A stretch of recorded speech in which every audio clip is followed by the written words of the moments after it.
Bad assignments. They happen. There's not much you can do about them. We all know this is part of the business, part of being a traveler. A bad assignment can happen to about anybody. So what do you do? How do you get through a bad assignment? Today I'm going to invite Melanie Mosberg on board with me. Melanie is a traveling social worker, lots of experience. She has figured out and wants to talk to us today about navigating a bad assignment. So we're going to talk a little bit about how to get through that bad assignment because it's going to happen. Whether it's happened to you already, if you have traveled for any length of time, know it's coming if it hasn't already. So today we're going to be navigating a bad assignment on Travel Evolved.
Welcome to Travel Evolved. I'm Mark Holloway.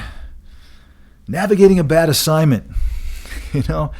Like I said in the intro here, there's nothing you can do about it. You're going to run into an assignment that is going to be tough. Whether it's the hospital's been run poorly, the people that are there, your staff, you could be bullied. It could just be a mess for a variety of reasons. Sorry, but it's going to happen to you. And I think to not talk about the fact, and that's what a lot of companies like to do. Oh, everything's wonderful and peachy keen. You know what? Everything in our industry is not always wonderful and peachy keen. You guys are paid, hopefully, a whole bunch of money to do this risky lifestyle and take all these risks because every once in a while you're going to run into an assignment that is a bad one. And I hope that obviously as time goes by and you go through your learning curve of being a traveler, that happens less and less. So today, Melanie Mosberg is going to join me. Melanie is a traveling social worker. She's done 10 assignments. She's been traveling about 3.5 years. A good friend of mine, and she really wanted to talk about how to navigate a bad assignment. So as we were talking about this, up until today, I said, how do you want to go through this? And she had talked to me about, again, Melanie's another one of these travelers that has been asked to extend repeatedly. She did admit she's been kind of lucky. She's only had a couple of tough ones, but she knows what it's like to walk in and have the place be a mess, not even be prepared for her to be there sometimes. She's relied upon her recruiter and her company oftentimes, but she's also had to kind of self-talk herself as to, how it is that she's going to be able to kind of get through this assignment. So I've got Melanie on standby, so I want to bring her up and we're going to talk. Sorry, I got to put my headphones on here. We're going to talk to Melanie today, and I'm going to let her kind of take the conversation over because we're going to discuss navigating a bad assignment. So let me switch over, jump on to this. Let me pull her up. Give me 1 second. Sorry, it's always so awkward because I've got to increase that mic. You can't hear me. Hang tight, and let me get Melanie up here. There she is. Hey, Melanie, how are you? Hi. Good. How are you? Good to see you. Good to see you. Having a decent day? I always have to start off the question that way. Are you having a good day today? It's a little rainy here where I am, but my work day was pretty good. Now, you are just finishing up your 10th assignment. We're about to, I should say, right? Pretty soon, a couple of weeks. I am. Yeah. Good for you. Well, ironically, that's a great topic because we're going to be talking, as we just said, about navigating a bad assignment. So, again, you've been doing this thing for a while, this travel gig, this crazy game that we all play, and you've gotten to be, pretty experienced at it now.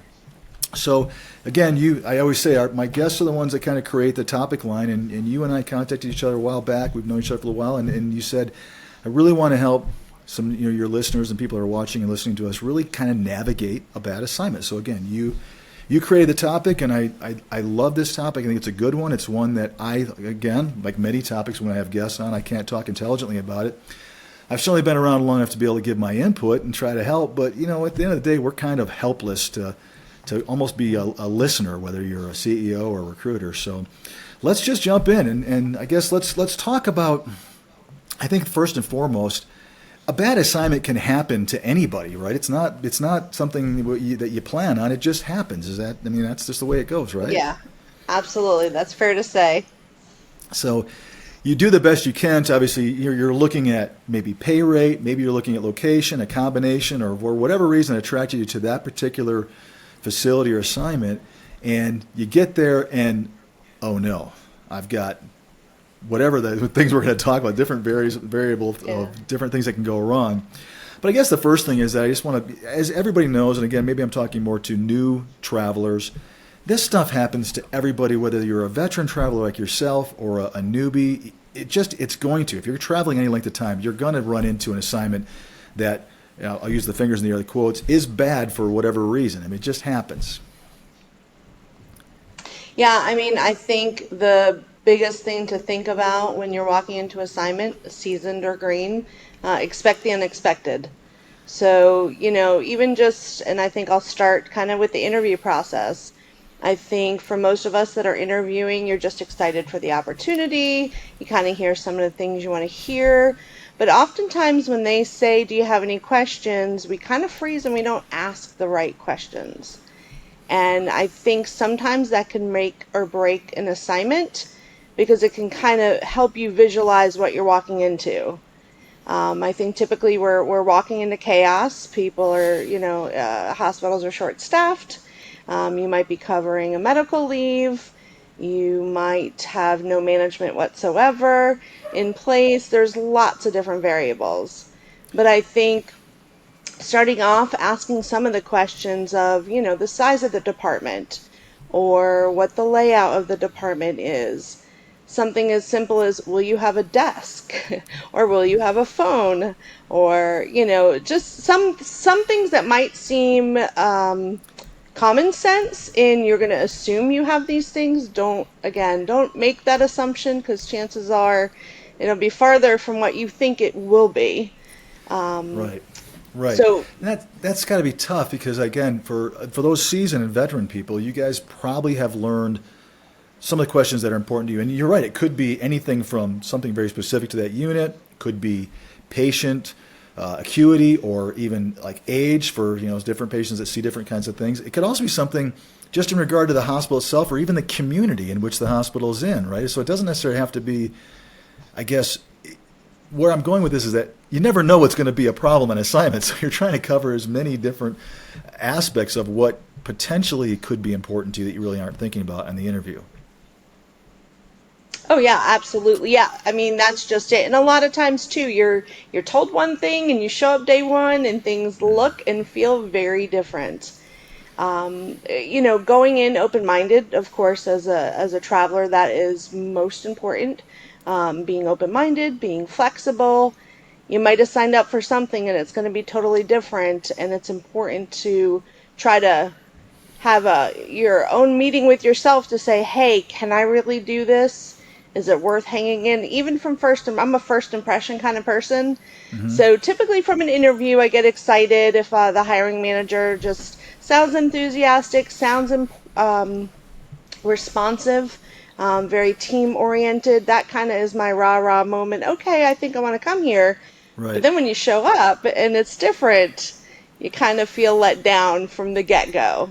How do you? So, Is there any advice you have to? I mean, again, this is the common thing, and you said it a couple minutes ago.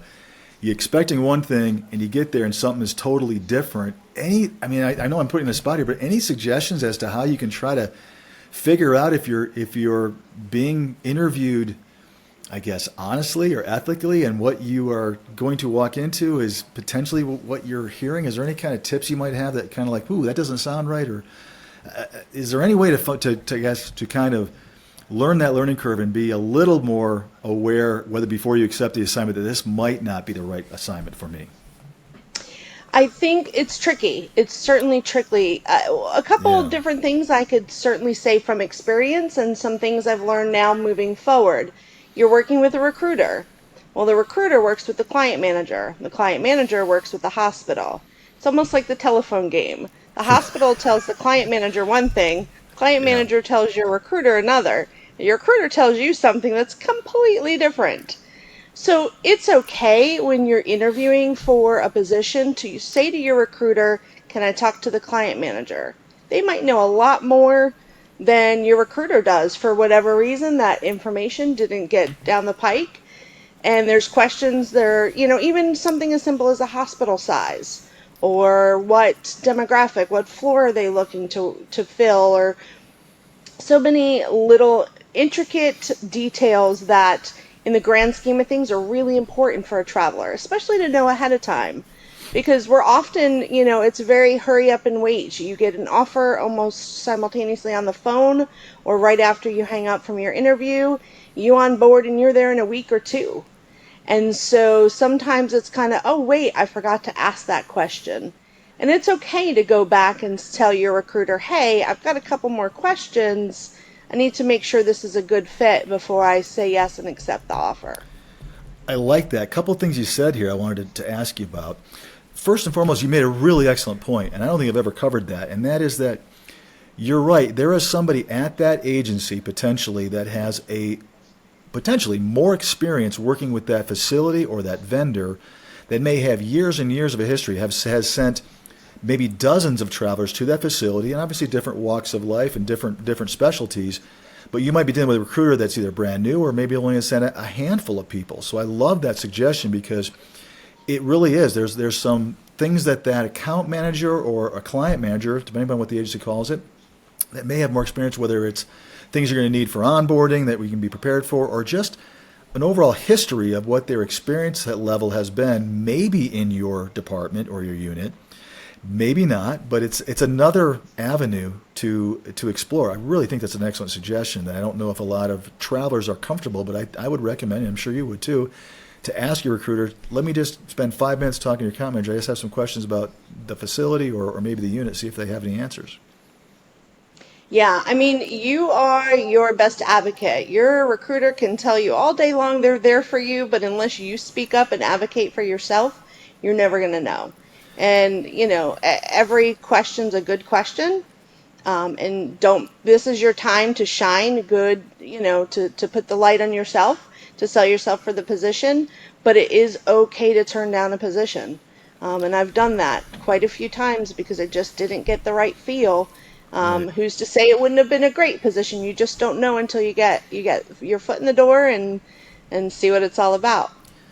Yeah, it's really So that's an excellent point because you're like you're saying is that I think a lot of travelers, maybe it's the location, maybe it's the pay, who knows what, but you are sometimes really excited. You want that job, and we've talked in different things that I've done before about there is a level of competition. So if you're getting the interview, you know you've already beat out a whole stack of people, and you know that this manager may be interviewing one, two, maybe three or four people, but you want that job. So you touched on something earlier, and you said it's okay to go back and ask your agency potentially some more questions, and I think that's a really good point to bring up. Is that be careful being so anxious and almost overly excited. It's like buying a new car. Sometimes the passion of where you're going or the money you're going to make or the anticipation outweighs that little voice inside your head, which we all know you should listen to in this industry more than any other industry I've ever been involved in, to say maybe I need to find out some more questions. And you also said, I think a really important thing, it's okay to turn down an assignment.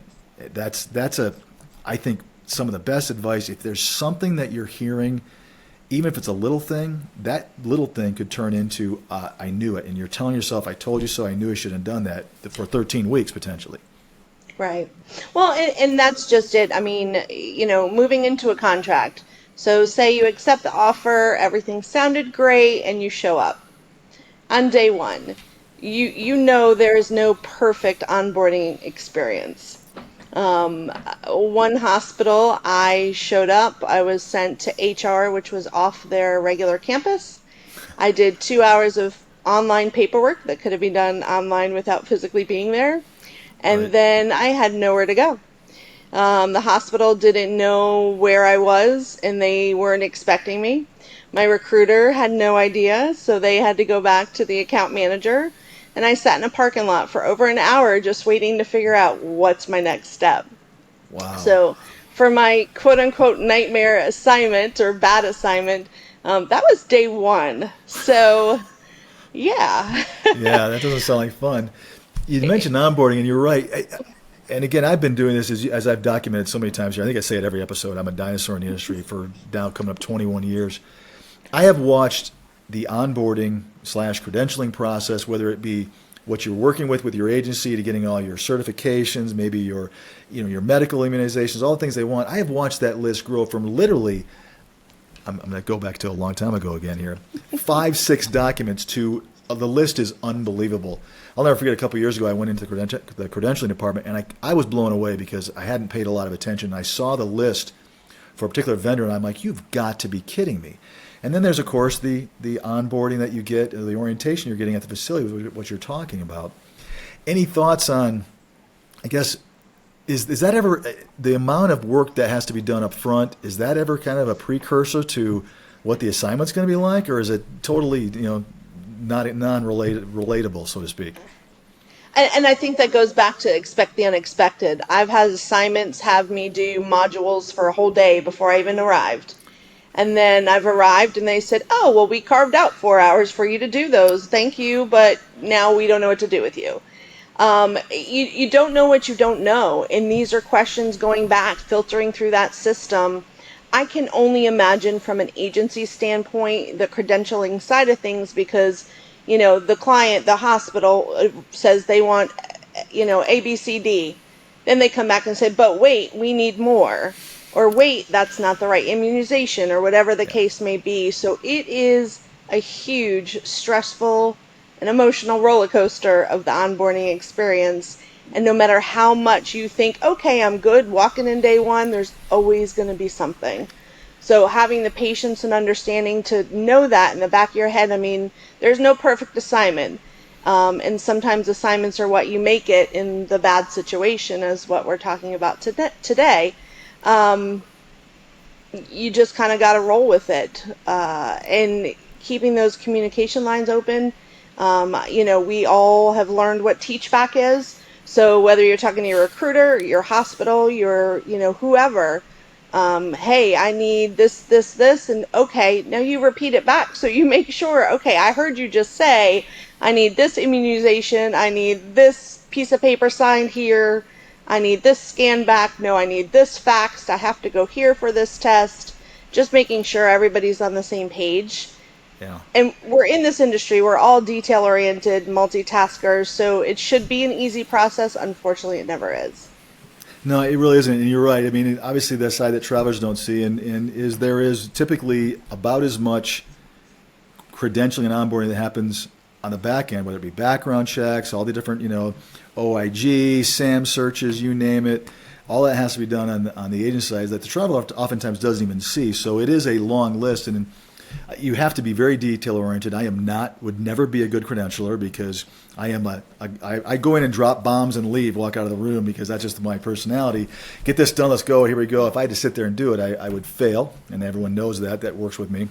So you're right, credentialing has been one of those things that there's always surprises. It's almost to the point now where I rarely will have a smooth credentialing. There's always a last minute bump in the road. I had one this last week where, there was I guess it was called a self-prescribed medication, questionnaire about what traveler was taking medicine-wise. She had done a physical, the whole thing, and then had to go back, and we had this piece of paper, jumped through hoops, was trying to get out of the town to go start her assignment, which was 4 states away. Turns out she went through all that. They're like, oh, we didn't need that. Someone else said we didn't need it. So it was bad communication. We were jumping through hoops to get things done for her. And then, it almost cost her an entire week delay, which, is frustrating because it's hard. And that communication piece is really important. So I guess like you're saying with credentialing, it's becoming more and more a process. And I guess to what I always talk about is I hope that the lifestyle, the compensation, the carefree, the rewards of being a traveler outweigh that tough credentialing and all those fun surprises that you oftentimes get thrown most right of the time. We would hope so, right? Most so of the time, yeah. Talk about when you get there, and you mentioned orientation and training. I've always said that's almost kind of like your first taste. You've done all this interviewing, you've done the onboarding, you get there, you're dealing with HR, and all of a sudden here now I'm going to go to either the unit for some travelers, as a social worker, you're going to be going and here's where I'm going to be working, here's people I'm going to be working with. That's oftentimes your first taste of what the assignment flavor and the atmosphere really is like, isn't it? Yeah. I've been very fortunate. I have 10 assignments under my belt. I've had 3 weeks of training in assignments. I've had 5 minutes of training in assignments. Right. Again, you don't know what you're going to get till you walk in the door. Always recommend to anyone have a notebook with you. Write everything down from the bathroom door code to where the copy machine is to, wherever something may be or something you need for security, passwords, programs, etc. So I want to talk specifically about an assignment, the kind of, the one we all struggle with. Yeah. And there's Let's going to get be into it one here. in our career. There's going to be Right. one. They can't all be perfect, but we try for sure. So on day one, show up after the HR little story that I just told. Show up on day one. I was with one other traveler. We had not met before, so I didn't know them. But there are 4 managers in the department, and they meet us in the lobby and hand us off to preceptors. And I might have met them, all four of them, for 30 seconds. Wow. In the next 13 weeks, never spoke to them, never saw them again. Now we're on conference calls with multiple departments and people and emails, but never saw them again. And that's the first time that's ever happened to me. So I'm used to, especially as a traveler, you're coming in with experience to be able to share and help nurture environments, especially when they're challenging environments, to say, hey, here's some tips and tricks I could bring you from other hospitals, from other processes and procedures. So I was really excited because this was a very big hospital, lots of employees, lots of turnover, which is why we were there, travelers were there. But I was so Hmm. excited for opportunities. So first impression, I was like, okay, great to meet you. Hope to see you again soon. And then, you start on day one. I'd say probably 99% of us don't have computer access day one. Even though a hospital slash agency hired you 3, 4, 5 weeks ago, you don't have computer access. So it's Why would really you, right? hard. I Yeah. mean, What? That would be planning ahead and that sort of thing. But okay. it would. That's why they need us in those roles to help them through that process. Right. So I start to onboard with a teammate that'd been there about a few years. And she just, I mean, fortunately, as a seasoned traveler, you're just hitting the ground running, but you can't hit the ground running without computer access. So Yeah. after the first day, I was trying to be patient and emailed the managers who emailed someone else. That person was out. So I hit day two, I hit day three, I hit day four. Now I'm thinking I can't function, I can't do my job without computer access. Right. So for all the hospitals, I'm sure we've all dealt with, sending in a trouble ticket and you get a ticket number, then you have to call IT. That in itself is a process. So it took me 6 days and 4.5 hours on the phone with IT, me advocating for myself, just so I can work. Wow, that's a lot of money Great sitting for, there on that desk, twiddling your I thumbs, mean, playing on, solitaire on your phone or whatever. I Wow. mean, it was very discouraging, Yeah, especially being my first impression of the yeah. organization. And you were real excited about the opportunity, so you were looking forward to it, and then they kind of fell flat and gave you a pretty bad taste in your mouth to start off with. All right, so how did it go? Let's continue the story Yeah, here. so we'll continue. Of course, I am, messaging my recruiter. I'm in a bad situation. What do I do? And I have learned in previous assignments that sometimes talking to your manager is not useful. Talking to your recruiter, who talks to the client manager, who talks to your manager, is. So sometimes that's, I think, a very important takeaway is always make sure you're communicating with your recruiter because you don't ever want them to come back and say, well, why didn't you reach out if you had no computer access? Sometimes you don't think about that. You just think, oh, let me go to the supervisor I'm working for in this particular hospital. Right. So, all right, we get me access. I was hired on as a floater, but I wasn't really told what that would look like. I've not been in a hospital system that floats on a daily basis. Typically, you're at one particular floor for a couple days or a week or, when people are off. Well, because they were so shorthanded and all of their employees rotated weekends, there were 4 to 6 people out a day. So I never knew every day where I was going to go until I got to work. I had no desk, I had no home, so I had my great 31 bag that had all my office supplies and my lunch, and carried that with me everywhere I went. So I had to find a computer just to sign in. Other travelers were signing in on their phone.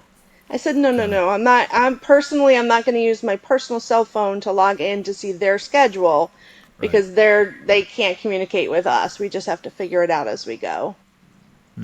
But there are times where I'd come in and the schedule wasn't ready, or I was sent to a floor, started my assignment, and 2 hours later was moved to another floor. How are you feeling at this There, point in this assignment? I mean, again, you've had a really rough start. You were super excited about this facility. You had great, I guess this was something you really wanted to do, and you were really looking forward to it. And again, we've already said they've kind of disappointed you at this stage in the assignment. Are you already kind of going, oh my gosh, I just got to get through the next, 12 weeks, 11 weeks? Where's your head at this point when we're with this place? absolutely. I knew at this point it was my mantra is this is only temporary. Because when you're in a bad assignment, you need to say that to yourself every single day. That no matter how tough it is, no matter how rough it is, how poorly you are treated, you just got to get through it and it's only temporary. It's just an assignment, So right? It's just it is. it It's is, just an and it has assignment. a finite end. And don't let that define you. So I am a firm believer, don't let them see you sweat. So if they see you feeling defeated, that's you're going to bring yourself down, and that's hard not to do. So you do your best to make friends along the way. And so I was very, very fortunate. Out of goodness, probably close to 100 people, I made 2 friends, and they were my cheerleaders. So no matter Wow. how bad things were, they would just check on me to say, "Hey, I hope you found the office to there that you're going to today," or just the simplest things. But Right. during this assignment, and it's so funny, Mark, because you just touched on the bully word in a recent podcast. Yeah. Um, but I was bullied. I had a lot of the offices are locked. The people that occupy them full time have keys, but usually they open Right. them in the morning and lock them at night. I had been locked out of offices and employees like case management offices that they did refuse to keep them open, even though we're rounding on the floor. All my personal things, all my office things were in the office. I showed up to a floor I was assigned to, and the teammate there looked at me and said, "Who are you? Why are you here? We don't need you. Go away." Almost verbatim. And so I said, "Well, I'm here to help." Because that's what we're there to do. We're there to fill the gaps where and the needs that they have per their management. I mean, clearly they were not there just to be extra, so to speak. But in this case, it actually was. This particular floor doesn't ever have a social worker, and I was a gift to them, and they didn't want it, and made They that didn't know how very to. They clear didn't to know how to take myself and the advantage of that manager. gift. Not only not take advantage of it, but as a traveler, it's really hard. At times, you're treated very poorly. A lot of teammates are intimidated. Who are you and why are you here? And we can do things on our own. But for those that open their arms and say, "Hey, thank you so much for your help today. I'm glad you're here," that goes a long way. But Right. the negativity and the abuse takes its toll on you. So I And guess it's in getting hard. through those tough Sometimes you just assignments, give in and go ahead. We do have a yeah, little I delay, but that's mean, okay. that's it's hard not to let it bring you down. Yeah. I won't lie. I went home crying many times, calling my recruiter saying, I don't think this is worth it. I don't want to tarnish the agency's name. I don't want to tarnish my name, but I don't know that I can do this. And so out of a 5 day week, most weeks I had 3 out of 5 bad days, sometimes four, sometimes five. But I always felt like at least if I could have one good day and I could make it through and I could work with a good team, because mind you, there were about 30 different floors in the hospital. I worked on 28 of the 30 during my 13 weeks. So I Wow. met just about everybody. And there were some really great teammates. There were team players, great communicators, open arms, and others that if I saw that I had to go to that floor that day, I knew it was going to be a hard day. So for you, a lot of this, we're talking about this bullying, the intimidation, this sort of mental. We were talking about kind of more, just how you can't do your job earlier, but this really kind of brings into, some of the toughest part about getting through a tough assignment is it's when the people are hard, and you're back at your either Airbnb or wherever you're staying, and you're sitting there trying to pump yourself up to say tomorrow's a new day, I can get through this, and I can't even compare it to much because I've never been in a situation, I think, in my life where I had to. I guess that's true. We all have. But for you, it's a lot of self-speak, a lot of motivation for yourself to say, I'm not going to let this beat me. I'm going to finish this assignment. Because for you, it probably meant that, hey, I want to, you said, I want to represent their agency great, which is huge, and I think very appreciative from all of us on this side of the desk. I'm sure there's a limit to what you would go to, but it sounds to me like you were doing a lot of motivating to yourself, saying that's one more day down, right? And I've only got a few more left to go. Yeah, again, that self-talk, that's huge because you could, starting the day and dreading going to work. I have a little plaque that I carry with me that typically if I have an actual desk that I'm permanently at or semi-permanently at, and it just says, remember your purpose. And so in the greater scheme of things, I'm not there for the people. I'm not there for the employees. I'm there for the patients. I'm there for the families. Right. And remembering my purpose of why I'm there and that I know I go above and beyond. I do a great job. And, I always say I have that wow factor that I'm here to help you and you can get your head above water because I'm there to help you. And you realize, oh, okay, now I get it. I'm not intimidated by a traveler, but that's hard. It's, trust and respect are certainly earned. And I work really hard at that no matter where I am and no matter who I'm with in an assignment.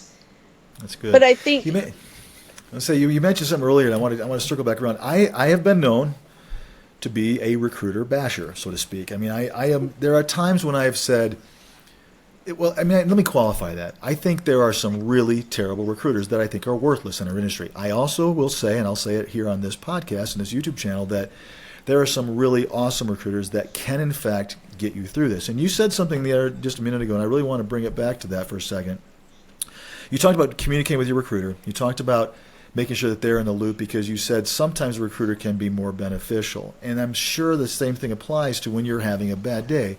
I've made no qualms about the fact that I think it's kind of weird that while the recruiter wants you to help you, you also know that they are somehow compensated for your hours that you're working there. So there's a little bit of financial motivation on the recruiter's end. That'll be the last thing I'm going to really say that's kind of negative about it because you have kind of said, and I want to make sure that our viewers hear this, that there are times when the recruiter can really be an amazing, I guess, focal point and mainstay to keep you in that game. And you've found, you said just a few minutes ago, that talking to your recruiter when you have a good one can really be a difference maker when you are having a tough day and feel like you're alone on an island out there. absolutely. And in this case, I feel like I was fully supported by my recruiter. The recruiter gave me an out 3 times in about 2.5 weeks and said, you can get out of this. We will, release your contract. Don't feel like you are stuck. And so, That's of awesome. course, I kept saying, no, I'm going to be my own cheerleader and I'm going to get through this.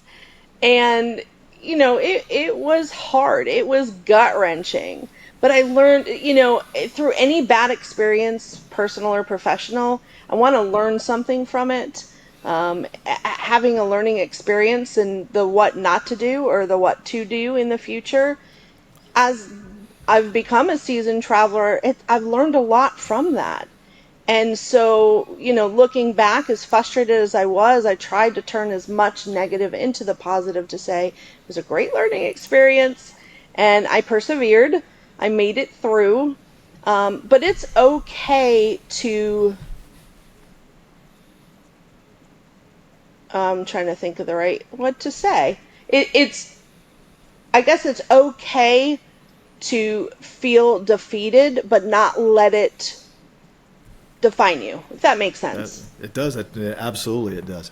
Have you ever had, and maybe you've been lucky, have you ever had the opposite experience? Have you ever, it sounds like, first of all, it sounds like you had a great recruiter and a company that supported you because a recruiter wouldn't have said walk off, which I love that because I've got to tell you, I haven't heard that a lot from a lot of my friends and people I talk to. It's the opposite. No matter how bad it is, you're staying there and you're going to get this job done. So whatever company it was, and I'm not going to give them a plug as we always talk about, but I love the fact that there are people out there that saying, you know what, you're more important than this money, this job. We're going to get you out of there. And I think that's huge. Have you ever had the opposite, though, where a recruiter has kind of, and maybe you've been lucky, but it almost kind of bullied you in themselves and saying, no, you got to put it up and stay there because for whatever reason, but you and I both know it's because we need to drive that revenue. My very first assignment, Yeah. brand new to this world of travel, gave up my home, Oh, had nothing to go back to, and I didn't know what a bad recruiter was, but that recruiter was by far the worst. ah, And you don't know what you don't know. So looking back, I'm like, gosh, there was a lot that recruiter was supposed to do for me, and they didn't, and how much they let me down and really put me in a bad situation.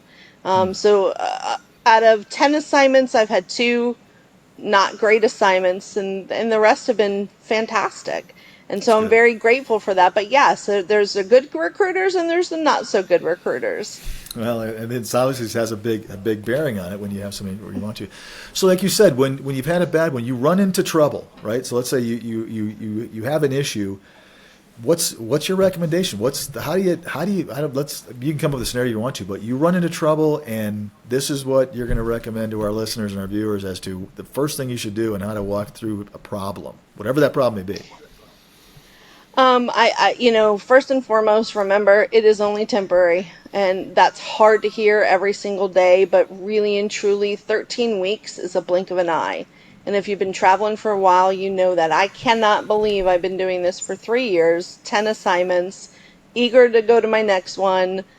Because I eat it up. I do love it. And you have to remember your purpose. Remember why you're there, whether it's for the money, for the travel, for the job, for your family, whatever it may be. There's a reason why you're doing this. And I promise you, it's not just for fun.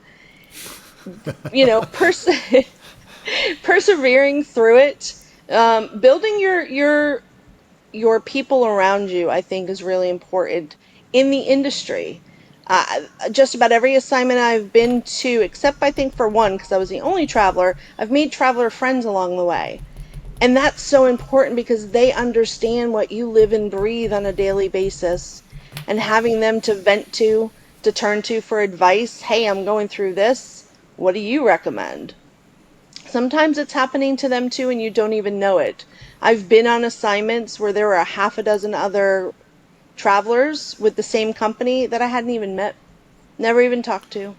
Well, So trying to seek out those people, because that's your tribe and those are your people. Even in the beginning of an assignment, I helped kind of coordinate a social with one of the assignments. There were 6 of us. And I said, even though we don't see each other on a daily basis nor know each other, it's important to know we're there for each other. And so that's you, that's huge. yeah, you just said that because I was actually going to ask you is have you found any? I read a lot on especially social media. That seems to be, like I said a couple of episodes ago, it's like where we all get our news nowadays. It feels like. Have you found that to be helpful? Is there support out there, whether it be on a social media or a support group for other travelers? Where have you found the best? We can talk about advice as well, but really that support that you're looking for, is that available out there for anybody? I think it is. I mean, there are so many Facebook groups, and as you mentioned, Mark, on other episodes, I mean, social media is kind of your go-to, especially for travelers, because that's at our fingertips. It's on our phone, whether we're on a break or, driving, whatever the case may be, it's easy access. I think asking questions or searching questions in some of these groups and forums is really important, but just be careful putting your information out there because it's public. So, it's really important to protect yourself and your reputation, and be mindful of who you're having a conversation with. You don't want to Yeah. be in the wrong company, say the wrong thing, because it certainly could backfire. Yeah. So, learning to navigate the system, and the Facebook groups. I always suggest to people, there's a couple Facebook groups that I'm in that have 10,000 people.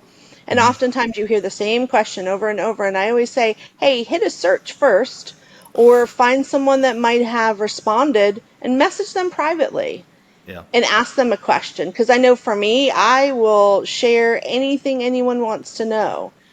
We were all new at one point, or we're seasoned in something that we had never had happen to us, such as a bad assignment, and how to navigate it. What do you do? Right. Yeah. No. Clearly, I think you're right. I think social media is one of those things that has a great avenue. I've seen, and I'll say it again here, just to remind our listeners that you got to be really careful. You don't want to mention names because you don't want to say. I mean, I've had people talk about this manager and first and last name is such a you know what that I can't believe, and then they're shocked when they get terminated, and they also have been, the agency can't work with them anymore on any assignment. The whole system, the whole vendor, they're out, and they've just maybe taken 10-15% of every assignment in the country and eliminated that from their potential possibilities. So always keep that big, I guess, picture in mind that this may not be a great facility. This particular person or this group of people may be being tough on you, or maybe this place is a mess, but a sister facility or another hospital in that system or another facility that my favorite, agency has may not be. So it's hard. So I guess, getting through, which is what our whole subject is today, getting through that day-to-day issue of that contract. Like I said earlier when we first started this episode out, everyone's going to make a mistake. It's not, first of all, for all the travelers listening, it's not your fault. We all make mistakes. You guys are really behind the curtain when it comes to truly knowing what you're walking into, as we've well said here. So it's going to happen. I think the more you travel, the more it's going to happen. I think different time frames, like the ones we just kind of went through the last year and a half, have really kind of showed its ugly head in some places. Some great facilities maybe have not been so great, during some tougher times. But again, besides the self-talk and looking out, any other thoughts about, just keeping that end game, that finishing that contract in mind to help our listeners get through and navigate that bad assignment? Self-care. I can't stress that enough. We take care of patients and staff all day, every day. But what do we do for ourselves? And I can say during this assignment, every assignment I go in and say, oh, I'm going to do this or I'm going to do that. And then I come home and I'm literally a zombie. And I'll sit on the couch and watch TV for 5 hours and go to bed and start all over the next day. Right. So try not to succumb of just the, oh my God, this was horrible, and just let it sit with you. Go home, take a walk, listen to a podcast, travel evolved. Only It's a a great, couple, like great, one. I know that's really great. it's great. It's informative. You'll love it. Um, Thanks for the plug. Yes, absolutely. But yeah, I mean, finding, if you have a hobby in a city, there's plenty of social groups.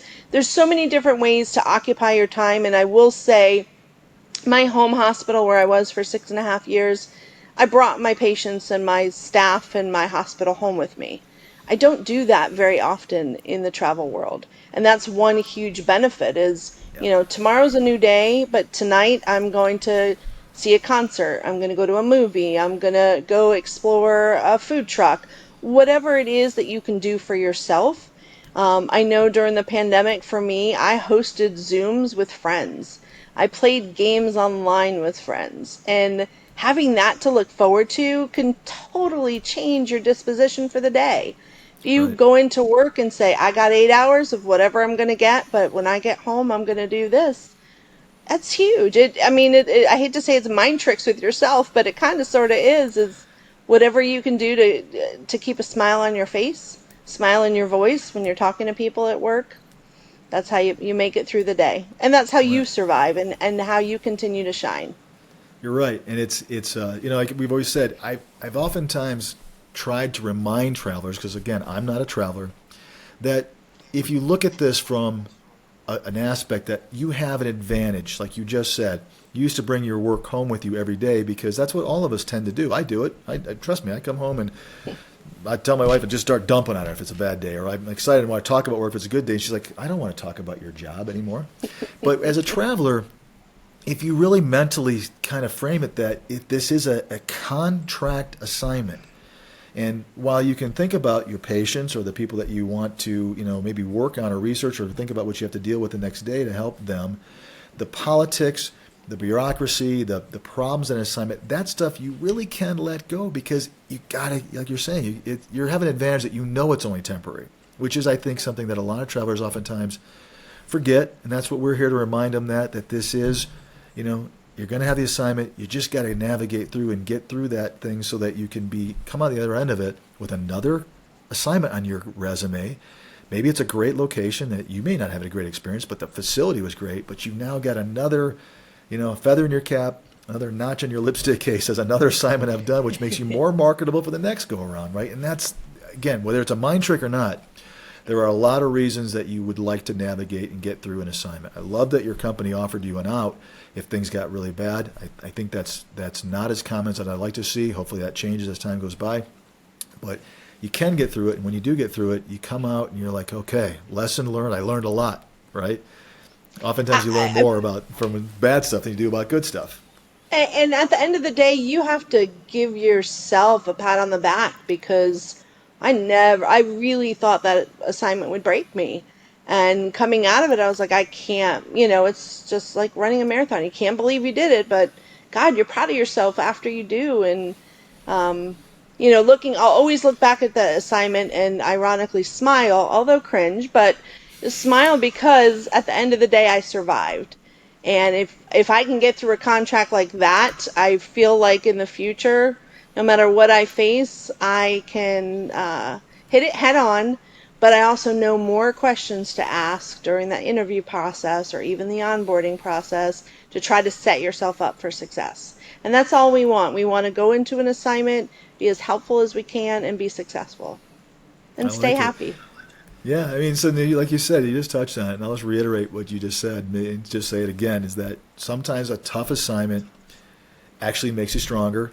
It actually allows you some great, hard-learned knowledge, and I've said that a lot, that some of the toughest things life throws at you can end up being the greatest gift if you just take the time to appreciate it. And that's one of my big things, is that when life is really hard, you got to be thankful. And it's the hardest time in the world to be thankful because you're so angry about what you're dealing with, whether it's a tough coworker or a tough assignment.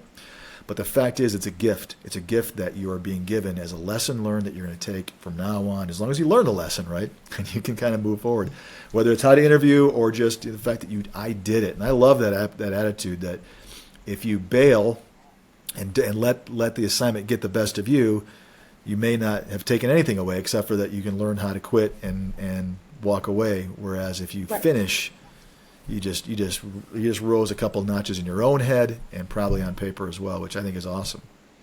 Absolutely. Well, really good. Well, I think this was helpful today. I think it's an important one. I love this topic. You've been great.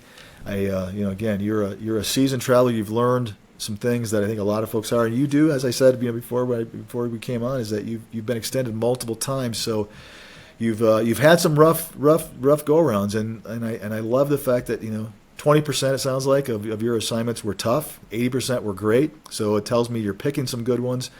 And again, there's some luck involved, but at the end of the day, you navigated through a bad assignment or two, and a bad company or recruiter or two, and you've kind of starting to figure out what really clicks, and I think that's super helpful. So, as always, I appreciate it today. Good to talk to you again.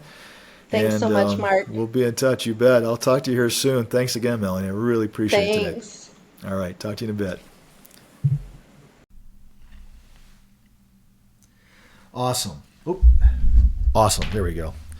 I'm figuring out how to go between this and that now. So anyway, I think that was a great interview. Melanie did awesome. She's right in so many accounts. There's just a lot there. as I mentioned before we brought her on board, I mean, this stuff is going to happen to you. And I think for us to kind of put our heads in our sand and say, oh, every assignment's going to be perfect is crazy. Expect the unexpected. You heard what she said repeatedly, and I can't stress that enough. And I think it's, coming from a veteran traveler like Melanie, you got to expect that. You got to know that sometimes things aren't going to be perfect. I think every assignment has avenues and areas in which things are going to go wrong. So she said a lot, and again, I'm going to give kudos to her company. She reached out to a recruiter. Recruiter handled some things for her and really was a good shoulder to cry on, someone to get through the day. But to me, it sounded like Melanie was, a lot of her own advocate, understanding the importance of finishing an assignment. And again, I know that sounds like I'm a CEO trying to tell travelers to finish their assignment. I'm not. I'm not at all. I will tell you there are bad facilities and bad managers and bad units that you need to run away from. And any company that wouldn't support you on that, you shouldn't have represent you as your travel agency. There's too many choices out there, like I said repeatedly.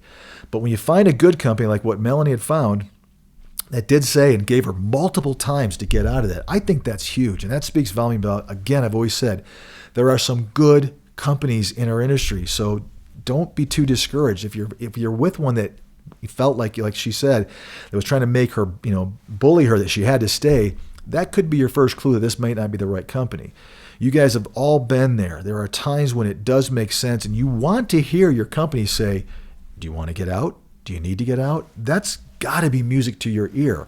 And I think for all of you recruiters and all of you other, counterparts of mine that are listening to it, hear that.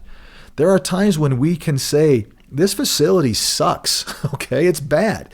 They're not treating travelers right. I don't necessarily want to staff there because I'm going to lose my revenue stream of travelers who don't want to work with me because I'm representing these kind of companies and these kind of facilities, I should say. So we have a part to play in this as well as a company. And I'm just going to tell those of you on my side of the desk, listen to your traveler. If they are telling you they need to get out of there, you're going to lose that person if you don't support them. So my advice to you would be support them and make sure that they understand that you're not there just to make money off of them, that there is more to your company, more to you as a recruiter that goes along with supporting them. You're going to find a lifelong veteran traveler who's going to be very, what's the word I'm looking for? Very loyal to you and very supportive of what you do if you give them that option. So, guys, again, it's this is what we talk about on Travel Evolved. This is not always about everything's rosy. And you want those? Go listen to somebody else's podcast because that's what you're going to hear. How great things are, how wonderful things are, and everyone's making money. Everything's perfect in our industry. You know what? The industry wouldn't be the industry if things were that perfect. It just isn't the way it is. So as always, I can't thank Melanie enough. I hope to have her back on. She was a great guest. Very, very bright, very, very smart traveler, and has really figured out quite quickly how to really navigate a bad assignment. So, guys, as always, I would appreciate if you guys haven't subscribed to our channel on YouTube, please do so. If you haven't, if you would, and again, you found your podcast platform of choice, whether it be iTunes or, I'm trying to think of all the different ones, Spotify. I know we do our things we used to do on Anchor, those different podcasts. Subscribe to that too, because we're going to be releasing these episodes relatively randomly, but I've kind of shared with you about every 6 days is the idea. So hopefully you're going to see those episodes come up. I've got, again, so many wonderful topics that I've come up with, let alone what the travelers themselves and what you guys have come up with too. And it's not always just going to be travelers. I've got some people that are not necessarily counterparts, but we will have some of those people on too, but mostly some people that are peripheral help with our industry, whether it be people from background screens, you name it, credentialing type applications. I got a lot of stuff planned. So I'm really hoping, again, my idea here is this is not just another YouTube channel, not just another podcast. I want to be the greatest podcast and the greatest resource that you guys have as travelers. That's what I'm striving for. So I'm working hard on getting content out that I think is going to be valuable. And I think Melanie was an excellent choice with her topic today of navigating a bad assignment. As always, guys, I appreciate you tuning in. I appreciate you listening to me. I can't thank you enough. You get me going every day, and I'm going to keep this stuff coming. And I can't wait to show you what's coming next. So as always, guys, I appreciate it. We'll talk to you next time on Travel Evolved.